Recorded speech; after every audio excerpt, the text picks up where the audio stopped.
શું તમે જીવનમાં પૈસા ટકાની સમસ્યાથી ખૂબ જ પરેશાન રહો છો? શું એવું બને છે કે ખૂબ મહેનત કરવા છતાં ઘરમાં ધનની બરકત નથી રહેતી? પૈસા આવે તો છે પણ પાણીની જેમ ક્યાં વહી જાય તેની ખબર જ નથી રહેતી.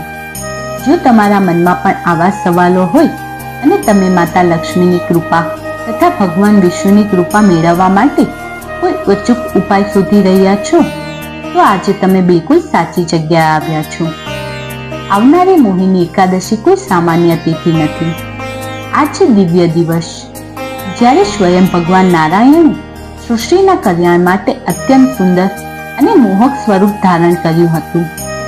એવું માનવામાં આવે છે કે આ દિવસે સાચા મનથી કરેલી પૂજા અને ઉપાય ક્યારેય નિષ્ફળ જતા નથી.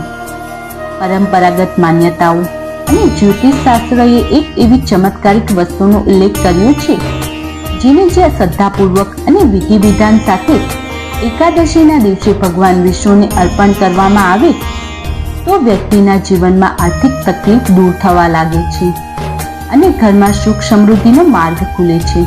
તો ચાલો આજે આપણે જાણીશું કે એ કઈ શક્તિશાળી વસ્તુ છે તેને કેવી રીતે અર્પણ કરવી, મોહિની એકાદશીનું સાચું મહત્વ શું છે અને તેની પાછળની રોચક કથા કઈ છે. અંત સુધી અમારી સાથે રહેજો, કારણ કે આજે તમને એક એવું રહસ્ય જણાવીશ રહી કે તમારા જીવનના ભાગ્યના બંધ દરવાજા ખોલવામાં મદદ કરી શકે છે. ચાલો સૌ પહેલા એ સમજીએ કે મોહિની એકાદશી આટલી બધી મહત્વપૂર્ણ કેમ છે અને વર્ષ 2026માં તે ક્યારે આવી રહી છે. વૈશાખ મહિનામાં જેને માધવ માસ પણ કહેવાય છે તે ભગવાન વિષ્ણુને અત્યંત પ્રિય છે. આ પવિત્ર મહિનાના શુક્લ પક્ષમાં આવતી એકાદશીની તિથિ મોહિની એકાદશી તરીકે ઓળખવામાં આવે છે. આ એકાદશીનું નામ જ તેનું મહત્વ સમજાવી દે છે. મોહિનીનો અર્થ માત્ર મોહ પામનારી નહીં પરંતુ મોહમાંથી મુક્તિ કરનારી પણ થાય છે. આ એ દિવસ છે જે આપણને સંસારના મોહ, માયા અને ભ્રમણમાંથી બહાર કાઢીને ભગવાનના ચરણોમાં લીન થવાની પ્રેરણા આપે છે. વર્ષ 2026માં મોહિની એકાદશીની તિથિને લઈને થોડી સ્પષ્ટતા કરી લઈએ.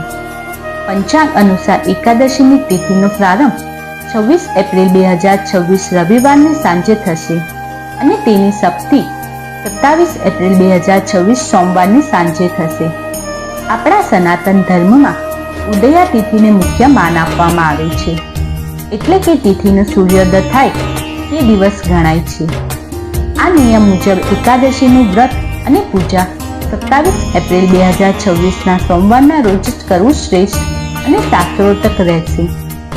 આ વ્રતના પ્રભાવથી મનુષ્યના જાણતા અજાણતા પાપોનો નાશ થાય છે, મનને અપાર શાંતિ મળે છે અને જીવનમાં સુખ સમૃદ્ધિનો વાસ થાય છે. શાસ્ત્રોમાં તો ત્યાં સુધી કહેવાયું છે કે મોહિની એકાદશીનું વ્રત કરવાથી હજારો ગાયો જેટલું પુણ્ય મળે છે. તે વ્યક્તિને માત્ર ભૌતિક સુખ નહીં પરંતુ આત્મિક ઉન્નતિ અને અંતે મોક્ષની પ્રાપ્તિ થાય છે. આ દિવસ ભગવાન વિષ્ણુના મોહિની સ્વરૂપની પૂજા થાય છે, જેની પાછળ એક જ ખૂબ રસપ્રદ પૌરાણિક કથા જોડાયેલી છે. મોહિની એકાદશીનું મહત્વ સમજાવવા માટે તેની પાછળ ખૂબ જ જાણીતી કથા છે. આ કથા આપણને સમુદ્ર મંથનના એ સમયમાં લઈ જાય છે જ્યારે દેવતાઓ અને દાનવો વચ્ચે અમર થવા માટે સંઘર્ષ ચાલી રહ્યો હતો. પૌરાણિક કથાઓ અનુસાર ઋષિ દુર્વાસાના શ્રાપને કારણે દેવતાઓ શક્તિહીન અને શ્રીહીન થઈ ગયા હતા. આ તકનો લાભ લઈને અસુરો સ્વર્ગ પર આક્રમણ કરીને પોતાનો અધિકાર જમાવી લીધો. હારેલા દેવતાઓએ ભગવાન વિષ્ણુને શરણે ગયા. ભગવાને તેમને અસુરો સાથે મળીને સમુદ્ર મંથન કરવાનો ઉપાય બતાવ્યો. તેમને કહ્યું કે સમુદ્ર મંથનથી અમર નીકળશે, જે તેને પીશે તે પરિવાર અમર અને શક્તિશાળી બની જશે. ભગવાન તે સલાહ માનીને દેવતાઓએ અસુર સાથે સંઘર્ષ કરી મંદરાચાર્ય પર્વતને વલોણો અને નાગરાજને વાસુકીની નેત્રે બનાવી આવ્યું. ભગવાન વિષ્ણુએ પોતાના કૂર્મ અવતાર ધારણ કરીને મંદરાચલ પર્વતને પોતાની પીઠ પર ટેકો આપ્યો. દેવતાઓ અને દાનવો મળીને સમુદ્ર મંથન શરૂ થયું. મંથન દરમિયાન સમુદ્રમાંથી 14 રત્નો નીકળ્યા, જેમાં દેવી લક્ષ્મી પણ સામેલ હતા. પરંતુ આ રત્નો સામે ભયંકર હાહાકાર વિષ પણ નીકળ્યું. સૃષ્ટિને બચાવવા માટે ભગવાન શિવે તે વિષનું પાન કર્યું અને તેને પોતાના ગળામાં ધારણ કર્યું, જેનાથી તેઓ નીલકંઠ કહેવાયા. અંતે જેની સો રાહ જોતા હતા તે ક્ષણ આવી. ભગવાન ધન્વંતરી પોતાના હાથમાં અમૃતનો કળશ લઈને સમુદ્રમાંથી પ્રકટ થયા. અમૃત જોતા જ અસુરોએ તે ઝૂંટવી લીધો અને અંદરો અંદર લડવા લાગ્યા. દેવતાઓને ચિંતા પડી, કારણ કે જો અસુરો અમૃત પી લે તો તે સૃષ્ટિમાં હાહાકાર મચાવી જાય. ત્યારે દેવતાઓની પ્રાર્થના સાંભળીને ભગવાન વિષ્ણુએ એક અત્યંત સુંદર અને મનમોહિની અપ્સરાનું રૂપ ધારણ કર્યું. આ રૂપ એટલું અદ્ભુત હતું કે સૌ કોઈ તેમને જોતા જ રહી ગયા. તેમના રૂપ અને લાલાશણીથી મોહિત થઈ ગયા. આ દિવ્ય સ્વરૂપ હતું મોહિની. મોહિની સ્વરૂપમાં ભગવાનને પોતાની મધુર વાણીથી અસુરોને મનાવી લીધા. તેઓ પોતે જ સૌને અમૃત વહેંચ્યું. અસુરો તેમના રૂપ પર એટલા મોહિત હતા કે તરત જ માની ગયા. ભગવાન દેવો અને દાનવોને અલગ અલગ લાઈનમાં બેસાડ્યા અને ચાલાકીપૂર્વક બધું જ અમૃત દેવતાઓને પીવડાવી દીધું. જે દિવસે ભગવાન વિષ્ણુએ આ મોહિની અવતાર ધારણ કર્યો હતો તે વૈશાખ મહિનાના શુક્લ પક્ષની એકાદશી હતી. આથી આ દિવસની મોહિની એકાદશી તરીકે ઉજવવામાં આવે છે.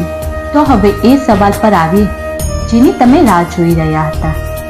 એ કઈ એક ખાસ વસ્તુ જેને મોહિની એકાદશી પર ભગવાનને અર્પણ કરવાથી ધન સંબંધિત સમસ્યાઓમાં રાહત મળે છે. જ્યોતિષ અને પરંપરાગત માન્યતાઓ અનુસાર એક વસ્તુ ધન, સમૃદ્ધિ અને સૌભાગ્ય આકર્ષવા માટે ખૂબ જ શક્તિશાળી માનવામાં આવે છે. એ વસ્તુ છે કેસર મિશ્રિત દૂધ, એટલે કે કેસરવાળું દૂધ. કદાચ તમને આ સાંભળવામાં ખૂબ જ સામાન્ય લાગશે, પણ તેની પાછળનું ધાર્મિક અને જ્યોતિષ મહત્વ ખૂબ જ ઊંડું છે. ચાલો સમજીએ કે કેસરવાળું દૂધ આટલું શક્તિશાળી કેમ છે. જ્યોતિષ શાસ્ત્રો અનુસાર કેસરનો સંબંધ ગુરુ ગ્રહ સાથે છે. ગુરુ ગ્રહને ધન, વૈભવ, જ્ઞાન અને સૌભાગ્યના કારક માનવામાં આવે છે.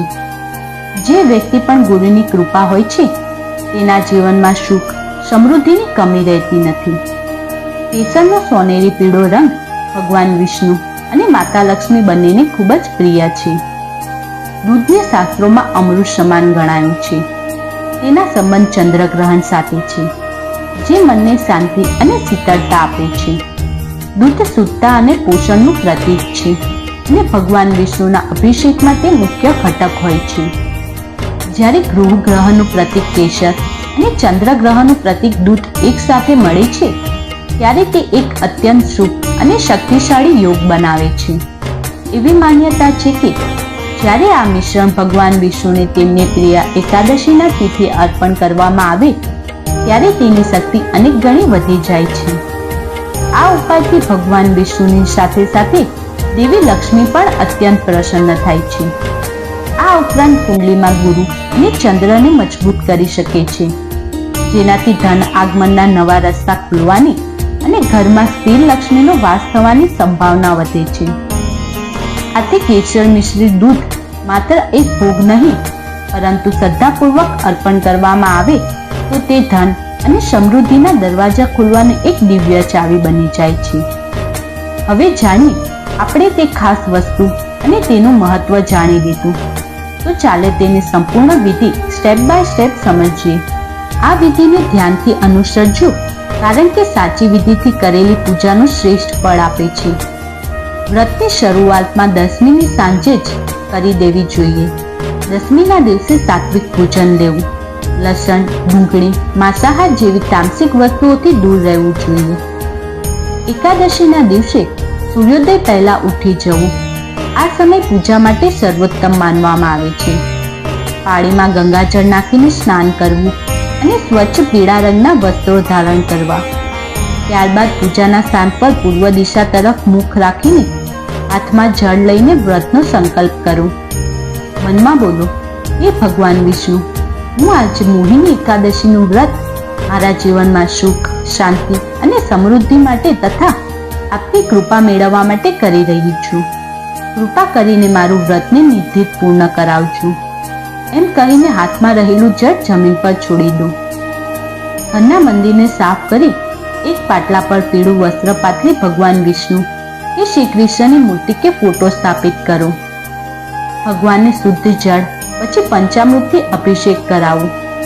અભિષેક વખતે ઓમ નમઃ ભગવતે વાસુદેવાય મંત્રનો જાપ કરતા રહો. ફરીથી શુદ્ધ જળથી સ્નાન કરાવી મૂર્તિને સ્વચ્છ કરો. ભગવાનને પીળા વસ્ત્રો, જનોઈ અર્પણ કરી અને કેસરનું તિલક કરો. ભગવાન વિષ્ણુને પીળા ફૂલ અને તુલસી પાન અવશ્ય ચડાવો.